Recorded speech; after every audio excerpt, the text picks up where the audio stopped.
दोस्तों, यह है विश्व प्रसिद्ध हम्पी का विट्ठल मंदिर। और जैसा कि हम्पी के हर प्राचीन मंदिर के सामने एक खास चीज देखने को मिलती है, और वह है सड़क के दोनों तरफ एक कतार में दूर तक खंभों की श्रृंखला या एक ही तरह का ढांचा। असल में ये कभी एक भरा पूरा बाजार हुआ करते थे, यानी पूरी तरह ऑर्गेनाइज्ड और मास्टर प्लान के साथ बनाए और बसाए गए बाजार। इन्हें आप प्राचीन शॉपिंग मॉल भी कह सकते हैं, जो मल्टी स्टोरी भले न हो, लेकिन इनकी लंबाई के आगे आज का कोई भी मार्केट प्लेस या शॉपिंग कॉम्प्लेक्स नहीं टिक पाएगा। ये अपने समय के सबसे महंगे और बेशकीमती साजो सामान के बाजार थे। यहाँ चीन के रेशम और पर्सिया के कालीन से लेकर अरब के महंगे घोड़े और रत्नाभूषण तक बिकते थे। 14वीं-15वीं सदी का विजयनगर साम्राज्य अपने समय का सबसे ताकतवर और समृद्ध साम्राज्य था।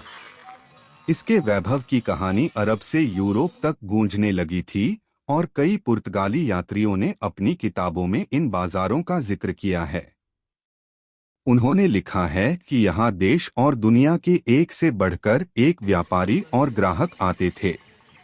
हम्पी के विरूपाक्ष मंदिर के सामने भी करीब 1 किलोमीटर लंबे ऐसे ही प्राचीन बाजार के अवशेष अब भी मौजूद हैं, जिन्हें अब हम्पी बाजार के नाम से ही जाना जाता है।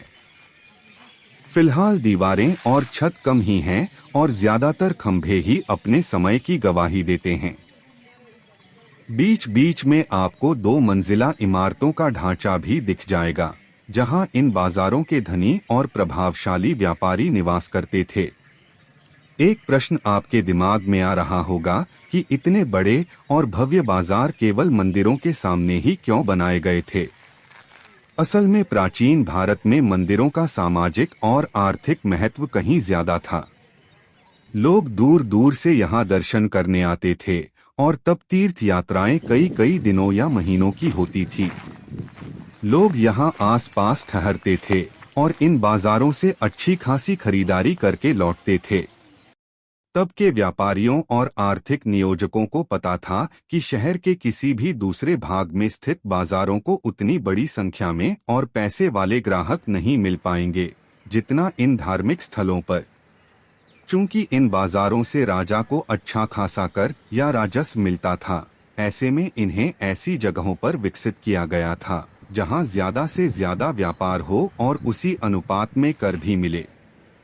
जब यहीं से बड़े पैमाने पर बिक्री कर प्राप्त होता था, ऐसे में राजस्व व्यवस्था भी इन बाजारों के रखरखाव और सुविधाओं का ध्यान रखती थी। फिलहाल हम्पी में जितने भी मंदिर हैं, उनके सामने बाजार यानी उनके अवशेष भी हैं। लेकिन लंबाई की दृष्टि से विट्ठल मंदिर का यह बाजार ही सबसे बड़ा बताया जाता है। हालांकि यहाँ ढांचे के नाम पर सिर्फ खंभे ही रह गए हैं, लेकिन ये खंभे अपने समय की उस उन्नत सामाजार्थिक व्यवस्था की गवाही देते हैं, जिन्हें हम आज के शहरों में भी हासिल नहीं कर पाए हैं।